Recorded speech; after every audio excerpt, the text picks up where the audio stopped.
ఒక్కసారి కొమ్మూరి గోల్డ్ కి కాల్ చేయండి. తాకట్లో ఉన్న మీ బంగారాన్ని విడిపించి మార్కెట్ ప్రైస్ కి వాళ్ళు కొనుక్కుని మిగతా డబ్బులు మీకు ఇచ్చేస్తారు. వెల్కమ్ బ్యాక్ టు మనం టీవీ. నేను మీ పవన్ బేస్వాడ.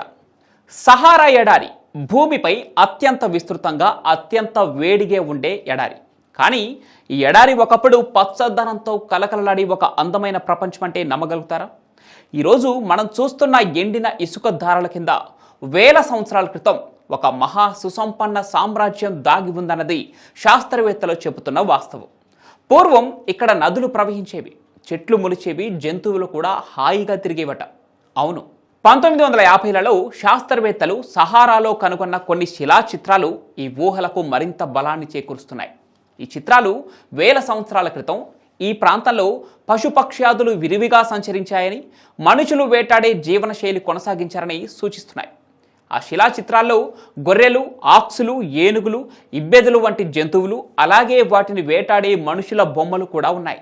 ఇవి అప్పుడు సహారా ఎలా ఉండేదో మనకు తెలిపే చారిత్రక ఆధారాలు. ఇక్కడ నదులు ప్రవహించి, చెట్లు చిగురించి, పశువులు విహరించిన కాలం ఇప్పుడు ఎడారిగా మారటం ఎలా జరిగిందో అనేది పరిశోధకులకు ఎన్నో ప్రశ్నలు రేకెత్తిస్తోంది. శిలా చిత్రాలు చూపిస్తున్న ఈ పచ్చదనం ఎప్పుడు ఎక్కడ మాయమైపోయిందో అనేది ఇప్పటికీ మిస్టరీగానే ఉంది. వాతావరణ మార్పులు, భూ మార్పులు వంటివన్నీ కలిసి ఈ మహా మార్పును తీసుకొస్తున్నాయి. కానీ మరికొన్ని కారణాలు కూడా ఉండవచ్చని శాస్త్రవేత్తలు అనుమానిస్తున్నారు. మొరిటానియాలో రిచార్ట్ స్ట్రక్చర్ లేదా సహారా కన్ను దీనికి ఒక ఉదాహరణ. 50 కిలోమీటర్ల వ్యాసం ఉన్న ఈ వలయాకార నిర్మాణం అచ్చం పెద్ద కంటలా కనిపిస్తుంది. ఇది సహజంగా ఏర్పడిందా లేక మన పూర్వపు నాగరికతల చేత నిర్మించబడిందా అనే ప్రశ్న ఇప్పటికీ ముమ్మరంగానే ఉంది. అంతేకాదు, సహారాలోని కొన్ని ప్రాంతాలు చాలా ఆశ్చర్యంగా మార్పు చెందుతున్నాయట. అందులో అనుమానాస్పదంగా మాయమవుతున్న ఒక గ్రామం కూడా ఒకటి. 1933లో ఓ ఫ్రెంచ్ జియాలజిస్ట్ అతని బృందం ఒక చిన్న గ్రామాన్ని కనుగొన్నారు. కానీ 2 ఏళ్ల తర్వాత తిరిగి వెళ్ళినప్పుడు ఆ గ్రామం పూర్తిగా మాయమైంది. అక్కడ నివసించే జనాలు, వారి ఇళ్ళు అన్నీ మాయమైపోయాయి.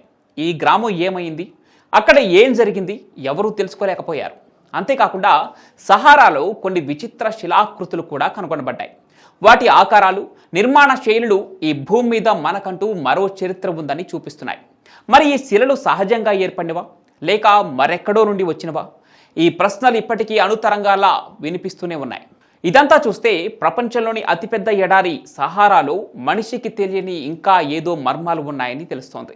అసలు మనం ఎక్కడి నుంచి వచ్చాం, మన చరిత్ర ఎంత పాతది, సహారాలో అంతరించిన చరిత్ర, అజ్ఞాత శిలలు, వింత నిర్మాణాలు, మరి ఎన్నో మర్మాలు, ఇవన్నీ మన మనసులో ప్రశ్నలుగా మెదిలే సస్పెన్స్లే. వీటన్నిటికీ కాలమే సమాధానం చెప్పాలి.